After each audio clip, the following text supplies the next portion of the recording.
what I alluded to when I talked about the career center.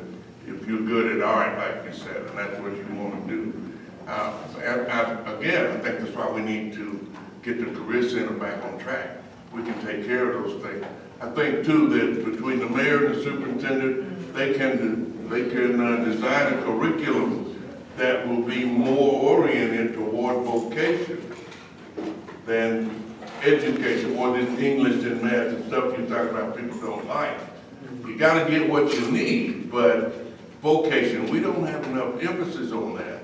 And we've got a lot of people running around out here who might be the best artist, best plumber, best whatever, and they don't get that opportunity because the career center is not doing what it should be doing. May I address her question? Go ahead. All right, sir, if you mind. Go ahead. You need, your question has a big, broad answer, okay? It starts with the city mayor, okay? Because they're not redeveloping the neighborhoods, there's no population to support a high school. When there's no population to support a high school, they have to close them. It's impossible to have a high school, West Side, I attended. When I got there as a freshman, I think there was something like 1,100 kids in my freshman class. We graduated just over 750. Okay. Now I think you might have 700 in the whole building. So it becomes, it's not cost effective to operate the structure. You understand what I mean? So it costs too much money to heat, cool it, and maintain it, so they keep closing them down. So without you students being there, there's no funding. So for every child that's in a building, there's funding for the building. Okay, West Side to repair West Side. So let me try again. If there are, whether it's West Side or other. See, the population of Gary is decreasing almost daily. And so when the children aren't in school, they're not counted. So there's no money to put into the school. And so what the superintendent should have done was choose one or two schools and said, these are your East and West high schools, and made them the best there was. Instead, they played politics and tried to finagle schools here, there, or the other, and the cost got too great, and everything began to fall upon itself. Okay? That's the quick answer, but the mayor needs to develop the city to get the population back. Thank you, Mrs. Smith. We got a question over here. This young. Good evening to the three candidates. If there's anyone here that has a question about how the schools are run, the funding and all of that, I'll be glad to see you after this is over. I've been a parent in the Gary School Corporation for 22 years and I have studied Title I. I've been trained in Title I funding. And there are a lot of things about the school corporation you all do not know because it has not been made public to you. I'm also a former employee of the Gary School Corporation. And I chose, when it was put to me to choose between my job and what I do for this community, I chose this community. But we can have discussions afterwards and I'll kind of educate you all on the funding. Do you have a question? But here's my question, and it is coming up short. But I'm gonna save the young lady the question. What's the question? The question is this: if the legislation is passed in which the mayor chooses the representatives for the school board, that has been debated recently, how would you go about choosing the individuals to be on the school board? Salary from the city of Gary, Right. and along with that salary, there is an additional salary that is received from the sanitation district that's in excess of $50,000+. So I guess the whole question, even though that's not my question, with your salary from Gary and your salary from the sanitation district, what are you going to do with all that money? Am I correct? Who have access to that money? Is that the question? What are you gonna do with all the money? Yeah, so another mayor was asked that question, what are you gonna do with all the money? And all he said was, God is good. In fact, I don't know if you were there or not, but that was his response. Let me tell you, the $53,000 plus is a part of a federal mandate. The mayor is designated as the special administrator to the sanitary district, and that's where that additional money comes from, that $53,000. If you look at your budget for the city, you'll find that the mayor's salary in that budget is 88.2 plus or minus. And so we add to that the 53 grand that comes from the sanitary district. And that's why our mayor is listed as the highest paid mayor in Indiana when you combine those two salaries. But now don't be fooled by that, because an article in the paper recently said the mayor was going to hold to the budgeted salary, which leaves you to believe that all she's going to take is 88.2, right? Yeah, right. I got a bridge I want to say, if you believe it, because she's going to take that 53,000 that the federal government says is their special administrator's stipend, if you want to call it that. But that's where that money comes from. Thank you. Thank you, Brother Wright. Anybody?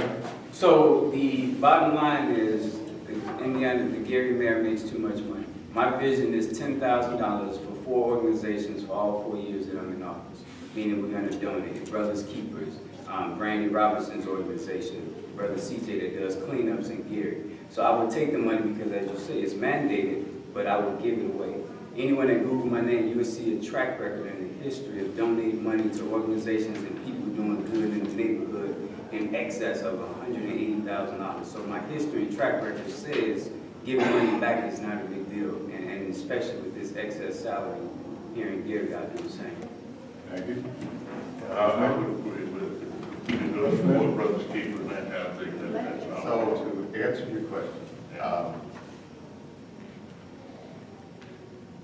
much of the money would be given away. It's what I do currently. I don't have any children, so the neighbors' kids, the nieces, the nephews, the kids I have in school who don't have shoes or don't have a coat, don't have Christmas or Thanksgiving.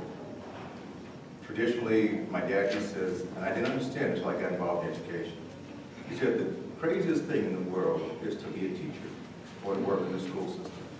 He said they don't get paid a whole lot of money anymore, but they give a huge percent of that money back to the kids. I never believed it until I got involved. And I'm just goofy as they are because I find that I have to give money back to the children. So it's not going to change. I will have more to give. I don't make very much. But I will have more to give. It will be a privilege and an honor. Will I give it to an organization? Probably not. I need to give it to individuals who need it. I need to give it to someone who says, you know what, I'm homeless. I hear parents all the time say, look, I can't get my kids to school. I don't have a car.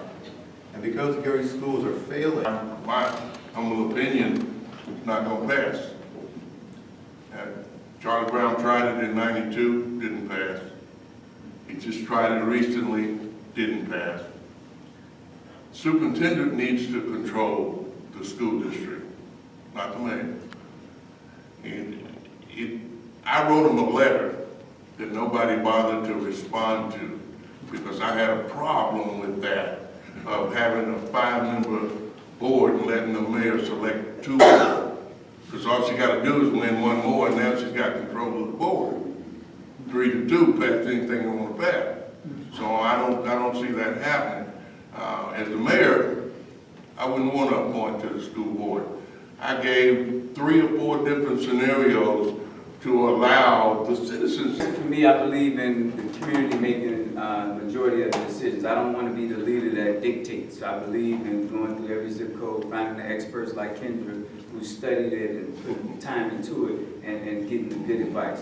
As far as, I think it goes either way. If the mayor is able to appoint and have leverage there, then she's fully accountable. So it's either way. If the community does it, then the community is accountable for the results. If the mayor does it, you're accountable. What we got to do is make sure that we increase our accountability, and I think block by block, that's how we can hold everyone accountable. So if you're going to be having the power, with power is responsibility, and if we do it block by block, we're holding them accountable, either the mayor or the community. Thank you, Brother Smith. So I've listened and I've learned the hard way about a lot of things in my life. I've seen some of the boards that are in the city of Gary and some of the appointees that the mayor has put in and the council. And often these are people that they can control. And often it creates failure. So what I would do, quite honestly, is I'd find citizens like yourself. And then what you would do is create a search committee. Now there's no money in it. You're volunteering. But the search committee, Gary citizens, all walks of life, all incomes, collectively would say, okay, now, these are our choices. There would be 3 levels, okay? Whatever the tiers are, search committee 1, 2, and 3. So the first group says, this is it, this is who we want. The next one says, this is who we narrow it down to. And then the top tier says, okay, this is who we choose. Now, because the mayor has the final say, right, if you have provided all top quality, then anyone that's chosen from that last tier should be sufficient to do what we want done, or what you want done as a mayor. Okay, thank you. Thank you very much. We got a question from this young man right here. And the children start going to school, because it's more than the funding. There's a lot of parents who, for whatever personal reasons, it could be finances, it could be crime, it could be busing, transportation, just won't send their children to school no matter what you say.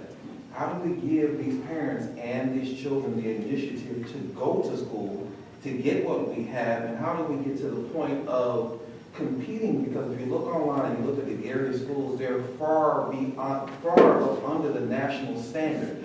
The other thing is how do we get to the point that we can compete in such a way that will allow people to pour into Gary because of Gary's education. Gary's education, it's like, it's the condition, it's the condition of the school, it's the conditioning of the people here in Gary. There's a lot of hopelessness here. How do we give up that morale? How do we give that initiative to these kids? Let's go to school, let's do it. But, like say for instance, my children are here in school. When I registered my kids in school, I think they had 374. My kids made like